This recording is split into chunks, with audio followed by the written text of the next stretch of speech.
CIT നേതാക്കൾ മാധ്യമങ്ങളെ കാണുകയാണ്. തത്സമയ ദൃശ്യങ്ങളിലേക്ക്. സംബന്ധിച്ച് സംഘടന എന്നുള്ള നിലയിൽ ഞങ്ങൾ ശക്തമായ എതിർപ്പ് അറിയിച്ചിട്ടുണ്ട്. ഗവൺമെന്റിന്റെ സഹായത്തോടു കൂടി ഗഡുക്കളാക്കുന്നത് ഒഴിവാക്കിക്കൊണ്ട് ശമ്പളം നൽകാൻ നിലപാടെടുക്കും എന്നാണ് മന്ത്രി സൂചിപ്പിച്ചത്. തീർച്ചയായിട്ടും 18-ാം തീയതി നടക്കുന്ന ചർച്ചയുടെ ഭാഗമായി തീരുമാനങ്ങൾ ഉണ്ടാവും എന്ന് പ്രതീക്ഷിക്കുകയാണ്.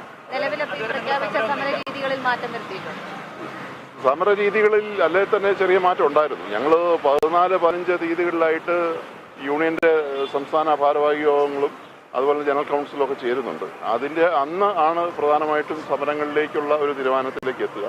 ഇന്ന് വരെ പ്രഖ്യാപിച്ച സമരങ്ങൾ പൂർത്തീകരിച്ചു കഴിഞ്ഞു. ഇനി 14-15 തീയതികളിലായിട്ട് ചേരുന്ന യോഗങ്ങൾ തീരുമാനത്തിന്റെ അടിസ്ഥാനത്തിലായിരിക്കും ഭാവി സംഘടനാ പ്രവർത്തനം, സമരം എന്നിവ ആസൂത്രണം ചെയ്യുക. ഈ 18-ാം തീയതി ഇപ്പോൾ പറഞ്ഞല്ലോ, ശമ്പളം ഗഡുക്കളായി നൽകുന്നത് മാറ്റാൻ ഗവൺമെന്റിന്റെ സഹായം കിട്ടിയാൽ അത് ആലോചിക്കുന്നു. അതൊരു മയപ്പെടലല്ലേ നേരത്തെ ഉണ്ടായൊരു? അല്ല, തീർച്ചയായിട്ടും ഗവൺമെന്റ് ഇത് മയപ്പെടൽ എന്ന് പറഞ്ഞു കഴിഞ്ഞാൽ അങ്ങനെ ഒരു സംഘർഷാവസ്ഥ വാസ്തവത്തിൽ ട്രേഡ് യൂണിയനുകളും മാനേജ്മെന്റുമായിട്ട് ഇല്ല. ഞങ്ങളെ സംബന്ധിച്ച് ഞങ്ങൾക്ക് ശമ്പളം കൃത്യമായി കിട്ടണം എന്നുള്ള വാദമുണ്ട് എങ്കിലും സ്ഥാപനത്തിന്റെ കൊടുക്കൽ ശേഷിയെ സംബന്ധിച്ച് ഞങ്ങൾക്കറിയാം. അപ്പോൾ സ്വാഭാവികമായിട്ട് ഗവൺമെന്റിന്റെ സപ്പോർട്ട് അനിവാര്യമാണ്. വരുമാനം വർദ്ധിപ്പിക്കാൻ ആവശ്യമായിട്ടുള്ള തൊഴിലാളികളുടെ പിന്തുണ വേണം. അപ്പോൾ ഇതെല്ലാം സംബന്ധിച്ച് 18-ാം തീയതി വീണ്ടും ഗൗരവമായിട്ടൊരു ചർച്ചകൾ നടത്തി അതിൻ്റെ അടിസ്ഥാനത്തിൽ ചില തീരുമാനങ്ങൾ എടുക്കും. അങ്ങനെ വരുമ്പോൾ ശമ്പളവും കൃത്യമായി നൽകുന്നതിന് ആവശ്യമായിട്ടുള്ള ശ്രമം ഉണ്ടാകും എന്നാണ് ഈ ശ്രമം സൂചിപ്പിക്കുന്നത്. എല്ലാ അവസരം ഇനി 14-15 തീയതികളിൽ ഞങ്ങളുടെ കമ്മിറ്റി ചേർന്നിട്ട് പുതിയ സമരം അല്ല, ഈ ചർച്ചയുടെ അടിസ്ഥാനത്തിലല്ല, അല്ലാതെ തന്നെ പിന്മാറിയിരുന്നു. ഇന്നത്തെ ഞങ്ങൾ സമരത്തിൽ രാവിലെ തന്നെ പ്രഖ്യാപിച്ചിരുന്നു. ഇന്ന് സമരം അവസാനിപ്പിക്കുകയാണ്. 14-ാം തീയതിയും 15-ാം തീയതിയായിട്ട് യൂണിയന്റെ സംസ്ഥാന ഭാരവാഹി യോഗം ഉണ്ട്. ആ യോഗ തീരുമാനങ്ങളുടെ അടിസ്ഥാനത്തിലായിരിക്കും ഭാവി സമരം എന്ന് നേരത്തെ തന്നെ തീരുമാനിച്ചിരുന്നു. അപ്പൊ ഈ ചർച്ചയുടെ അടിസ്ഥാനത്തിൽ മാറ്റിയതല്ല. 18-ാം തീയതി വരെ അല്ല, 15-ാം തീയതി വരെ സമരത്തിലില്ല.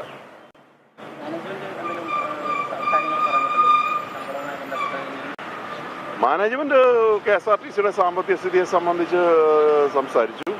മന്ത്രിയും ഏതാണ്ട് ആ നില തന്നെയാണ് സംസാരിച്ചത്.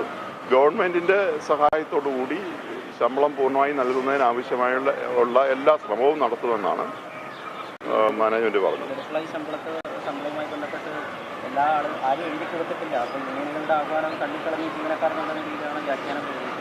അല്ല, ആ വ്യാഖ്യാനം ശരിയല്ല. ആരും എഴുതി കൊടുത്തില്ല എന്ന് പറയുന്നത് ശരിയല്ല. ഞങ്ങൾ കേരളത്തിന്റെ മുഖ്യമന്ത്രിക്ക് KSRT എംപ്ലോയീസ് അസോസിയേഷൻ ഏതാണ്ട് 12,000-ഓളം കത്തുകളാണ് അയച്ചത്. അതൊരു ക്യാമ്പയിനായിട്ട് ഏറ്റെടുക്കുകയാണ് ചെയ്തത്. ഞങ്ങൾ പറഞ്ഞത് KSRTCയിൽ സെപ്റ്റംബർ മാസം 5-ാം തീയതി ഉണ്ടാക്കിയ കരാറിന്റെ പ്രകാരം എല്ലാ മാസവും ശമ്പളം 5-ാം തീയതിക്കകം ശമ്പളം കൃത്യമായി വിതരണം ചെയ്യണമെന്നാണ് കരാറുണ്ടാക്കിയത്. ആ കരാർ ഉറപ്പാക്കുന്നതിനാവശ്യമായി ബഹുമാനപ്പെട്ട മുഖ്യമന്ത്രി ഇടപെടണമെന്നാണ് ഞങ്ങൾ ആവശ്യപ്പെട്ടത്. അത് 10,000-ഓളം ജീവനക്കാർ കത്തായിട്ട് തന്നെ മുഖ്യമന്ത്രിക്ക് അയച്ചു കഴിഞ്ഞു. അതോടൊപ്പം തന്നെ നിരന്തരമായി ഈ ഓർഡർ ഇറങ്ങുമ്പോൾ ഓർഡർ തന്നെ കത്തിച്ചുകൊണ്ട്, ഉത്തരവ് തന്നെ കത്തിച്ചുകൊണ്ട് പ്രതിഷേധിച്ചിട്ടുണ്ട്. അങ്ങനെ പ്രതിഷേധം ഒരു ഭാഗത്തും മറുഭാഗത്ത് റിക്വസ്റ്റുമായിട്ട്, അപേക്ഷയായിട്ട് ഞങ്ങൾ മുന്നോട്ട് പോവുകയായിരുന്നു. തീർച്ചയായിട്ടും അതുകൊണ്ട് മറ്റു തരത്തിലുള്ള വ്യാഖ്യാനങ്ങൾക്കൊന്നും ഒരു അർത്ഥമില്ല.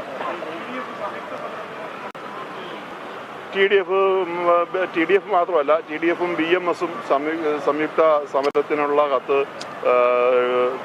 സംയുക്ത സമരത്തെക്കുറിച്ച് ആലോചിക്കുന്നതിനുള്ള കത്ത് അസോസിയേഷന് തന്നിട്ടുണ്ട്. മാനേജ്മെന്റിന് കൊടുത്തോ ഇല്ലയോ എന്നുള്ളതിനെക്കുറിച്ച് എനിക്കറിയില്ല. നമ്മൾ അതിനെ സ്വാഗതം ചെയ്തിട്ടുണ്ട്. തീർച്ചയായിട്ടും കൂട്ടമായിട്ട് എല്ലാ യൂണിയനുകളുമായിട്ട് ചേർന്ന് മാത്രമേ തുടർന്നുള്ള പണിമുടക്കടക്കമുള്ള സമരത്തിലേക്ക് പോകാൻ കഴിയൂ. അതിനാവശ്യമായിട്ടുള്ള തയ്യാറെടുപ്പുകൾ ഭാവിയിലാണ് സ്വീകരിക്കേണ്ടത്. അത് ഞാൻ സൂചിപ്പിച്ചല്ലോ, 14-15 തീയതികളിലായിട്ടാണ് ഭാരവാഹി യോഗം. അതിനുശേഷം ഉണ്ടാകുന്ന തീരുമാനങ്ങളുടെ അടിസ്ഥാനത്തിൽ മുന്നോട്ട് പോകും. അല്ല, അതിപ്പം ഒരു വിപുലമായ ഒരു കമ്മിറ്റി ചർച്ച ചെയ്തതല്ല. സമരം വേണോ വേണ്ടയോ എന്നൊക്കെയുള്ളത് ചർച്ച ചെയ്യും. KSRTCയിലെ ശമ്പള പ്രതിസന്ധി നിലനിൽക്കുന്ന സാഹചര്യത്തിൽ ഇന്നിപ്പോൾ യൂണിയനുകളുമായി സർക്കാർ നടത്തിയ ചർച്ചയ്ക്ക് ശേഷമാണ് CITU പ്രതിനിധികൾ ഇപ്പോൾ മാധ്യമങ്ങളെ കണ്ടത്. സമരം താൽക്കാലികമായി നിർത്തിവച്ചിരിക്കുകയാണ്. ഒപ്പം തന്നെ 15-ാം തീയതി 14-15 തീയതികളിൽ യൂണിയൻ്റെ പ്രത്യേക യോഗം ചേരുന്നുണ്ട്. ആ യോഗത്തിൽ തുടർ സമരങ്ങളെക്കുറിച്ചുള്ള തീരുമാനങ്ങൾ എടുക്കും. ഒപ്പം തന്നെ സർക്കാരിൻ്റെ ഭാഗത്തു നിന്നുണ്ടായ വിശദീകരണങ്ങളെ അവർ തള്ളിക്കളയുകയും ചെയ്യുകയാണ്. കാരണം ഗഡുക്കളായി ശമ്പളം നൽകുന്നതിനെതിരെ അല്ലെങ്കിൽ അതിന് വിരുദ്ധമായിട്ട് തൊഴിലാളികളുടെ ഭാഗത്തു നിന്ന് ഒരു തരത്തിലുള്ള പ്രതികരണങ്ങളും ഉണ്ടായിട്ടില്ല എന്നുള്ള ഒരു സർക്കാരിൻ്റെ വിശദീകരണം ഉണ്ടായിരുന്നു. ആ വിശദീകരണം ശരിയല്ല എന്നുള്ള ഒരു നിലപാടാണ് CITU ഇപ്പോൾ വ്യക്തമാക്കിയിരിക്കുന്നതിനാലും ഇപ്പോൾ സമരത്തിൽ ഏതാണ്ട് താൽക്കാലികമായിട്ടുള്ള ഒത്തുതീർപ്പ് ആയിരിക്കുകയാണ്. സ്ഥാപനത്തിൻ്റെ സാമ്പത്തിക സ്ഥിതിയെക്കുറിച്ച് തങ്ങൾക്ക് ബോധ്യമുണ്ട്, ശമ്പളം കൃത്യമായി ലഭ്യമാക്കുക എന്ന് തന്നെയാണ് തങ്ങളുടെ ആവശ്യം എന്നുള്ള ഒരു വിശദീകരണമാണ് CITU നേതാക്കളുടെ ഭാഗത്തു നിന്നും ഉണ്ടായിരിക്കുന്നത്. സർക്കാരുമായി നടത്തിയ കൂടിക്കാഴ്ചയ്ക്ക് ശേഷമാണ് ഇപ്പോൾ മാധ്യമങ്ങളെ കണ്ടത്.